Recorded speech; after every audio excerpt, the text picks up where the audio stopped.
मेरी बड़ी बहन प्रिया की शादी को 1 साल हो चुका था।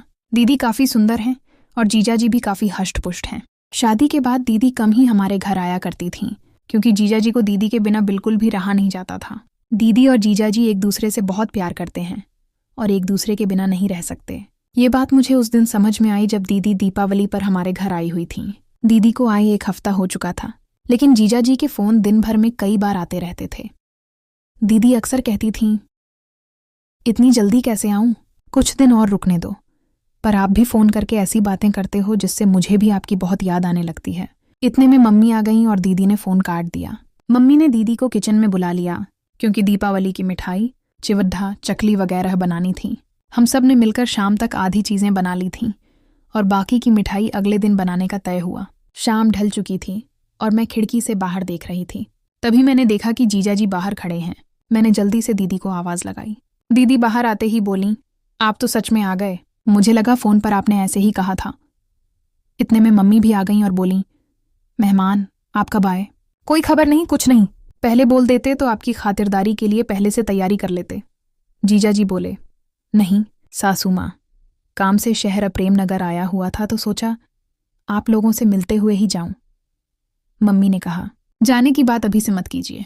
अभी आए हैं तो खाना पीना खाकर आराम करके सुबह जाना। मैं आपको अभी बिल्कुल नहीं जाने दूंगी। जीजा जी कुछ नहीं बोले और मुझे भी मालूम था कि जीजा जी जाने के लिए नहीं आए हैं।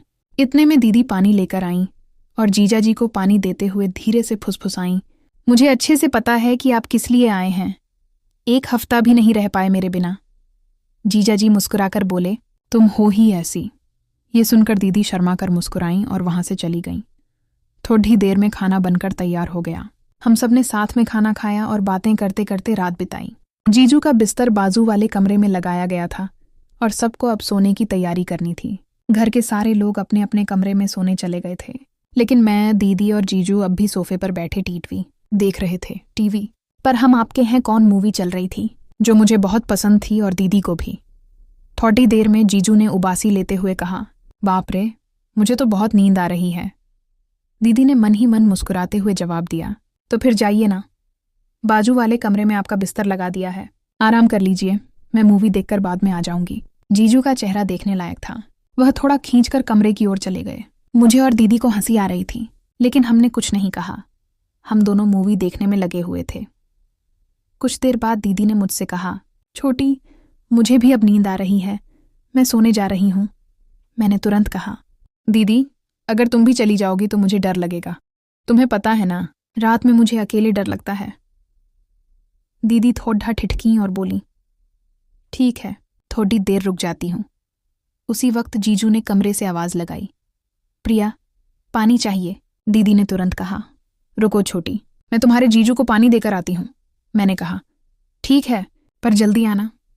दीदी किचन से पानी की बोतल लेकर जीजू के कमरे में चली गई। मैंने सोचा, अभी आएगी, अभी आएगी। लेकिन 5 मिनट बीत गए और पूरे घर में मुझे कोई नजर नहीं आया। डर के मारे मैंने दीदी को आवाज़ दी। थोड़ी ही देर में दीदी कमरे से बाहर आईं। उनकी सादगी थोड़ी अस्त व्यस्त थी, बाल बिखरे हुए थे और सांसें तेज चल रही थीं। मैंने घबराकर पूछा, दीदी, इतनी देर क्यों लगा दी? मुझे डर लग रहा था। दीदी ने हंसते हुए कहा, अरे वह कुछ नहीं, तुम्हारे जीजू को बहुत प्यास लगी थी, इसलिए पानी देने में थोड़ा समय लग गया। इतने में जीजू कमरे से बाहर आए और बोले, अरे, मेरे फ़ोन की बैटरी खत्म होने वाली है, क्या तुम मेरे लिए चार्जर ला दोगी? दीदी ने जवाब दिया, ठीक है, देखती हूँ, आप यहीं रुकिए। लेकिन जीजू ने कहा, अरे तुम देखो, मैं कमरे में वेट करता हूँ। ये कहते हुए वे वापस कमरे में चले गए। दीदी मेरे कमरे में गईं और वहां से मेरा फ़ोन चार्जर उठाकर जीजू को देने उनके कमरे में चली गईं। मैंने सोचा कि चार्जर देकर वे तुरंत वापस आ जाएंगी, लेकिन थोड़ी देर बीत गई और दीदी का कोई अता पता नहीं था। मैंने एक बार फिर से दीदी को आवाज़ दी, लेकिन कोई जवाब नहीं आया। मैं समझ गई कि शायद दीदी चार्जर लगाकर फ़ोन की चार्जिंग में व्यस्त होंगी। थोड़ा डर भी लग रहा था, इसलिए मैंने टीवी बंद किया और अपने कमरे में सोने चली गई। लेकिन मुझे नींद नहीं आ रही थी। बिस्तर पर लेटकर मैं अपना फ़ोन चलाने लगी। आधे घंटे बाद मेरा फ़ोन डेड हो गया, उसकी बैटरी ख़त्म हो चुकी थी। अब मैं इधर उधर चार्जर ढूंढने लगी, तब याद आया कि मेरा चार्जर तो दीदी ले गई हैं। अब मैं असमंजस में थी, क्या चार्जर लेने के लिए जाऊं या नहीं। नींद तो वैसे भी नहीं आ रही थी और बोरियत भी हो रही थी। मैंने सोचा कि शायद चार्जिंग अभी शुरू ही हुई होगी, मन ही मन मैंने तर्क किया कि आजकल के फास्ट चार्जर कितनी जल्दी फ़ोन चार्ज कर देते हैं। फिर भी कुछ फ़ोन ऐसे होते हैं जिनकी बैटरी धीमी चार्ज होती है। चाहे कितना भी फास्ट चार्जर लगा लो, वक़्त लग ही जाता है। मैं सोचने लगी कि एक बार जाकर देख ही लूँ कि जीजू का फ़ोन कितना चार्ज हुआ है, या फिर अभी चार्जिंग शुरू ही हुई है। लेकिन यह विचार मेरे दिमाग में घूम रहा था कि आखिर मुझे कमरे में जाना चाहिए या नहीं। मुझे बोरियत महसूस हो रही थी और फ़ोन के बिना समय काटना मुश्किल लग रहा था। आखिरकार मैं चार्जर लेने के लिए जीजू और दीदी के कमरे की ओर बढ़ी। जैसे ही दरवाज़ा खोलने की कोशिश की, वह अंदर से बंद था। खिड़की भी पूरी तरह से अंदर से बंद थी, लेकिन कमरे के अंदर से हल्की रोशनी बाहर आ रही थी, जो कांच की खिड़की से दिख रही थी। मैंने सोचा, सो नहीं गए होंगे। कुछ पल ठिठकी, फिर दीदी को आवाज़ लगाई। पहली बार कोई जवाब नहीं आया। दूसरी बार फिर आवाज़ दी, तब दीदी की आवाज़ आई, क्या है, क्यों परेशान कर रही है इस टाइम पर? मैंने कहा, दीदी, वह मेरा फ़ोन चार्जर अंदर रह गया है।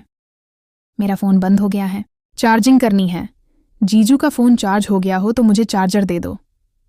दीदी ने थोड़ा झल्लाकर कहा, अरे नहीं हुआ है फ़ोन चार्ज। तुम्हारे जीजू के फ़ोन को चार्ज होने में काफ़ी समय लगता है। चार्जिंग तो अभी अभी शुरू हुई है। तुम जाकर सो जाओ, परेशान मत करो। मैंने कहा, दी, बस 10 मिनट के लिए चार्जर दे दो। मेरा फ़ोन फास्ट चार्जिंग करता है। दीदी ने जवाब दिया, ठीक है बाबा, लाती हूँ। तू अपने कमरे में जा। मैं अपने कमरे में लौट गई। थोड़ी देर बाद दीदी चार्जर लेकर आईं और बोलीं, ये ले तेरा चार्जर, अब परेशान मत कर। जैसे ही मैंने चार्जर लिया, मेरी नज़र दीदी पर पड़ी। मैंने पूछा, दीदी, आपने यह क्या पहना है? ये तो जीजू का शर्ट है। आप तो साढ़ी में थी ना?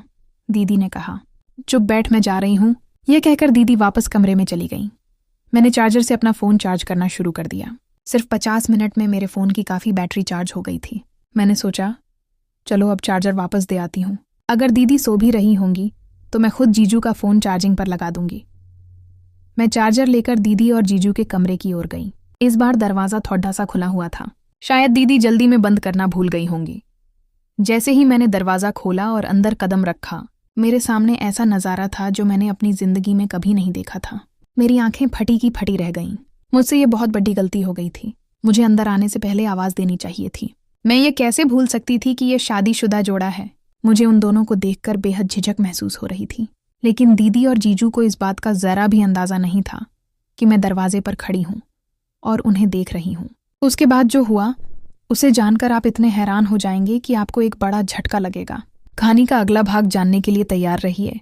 अगर आपको ये पहला हिस्सा अच्छा लगा तो हमें कमेंट्स में ज़रूर बताइए। Bye bye friends.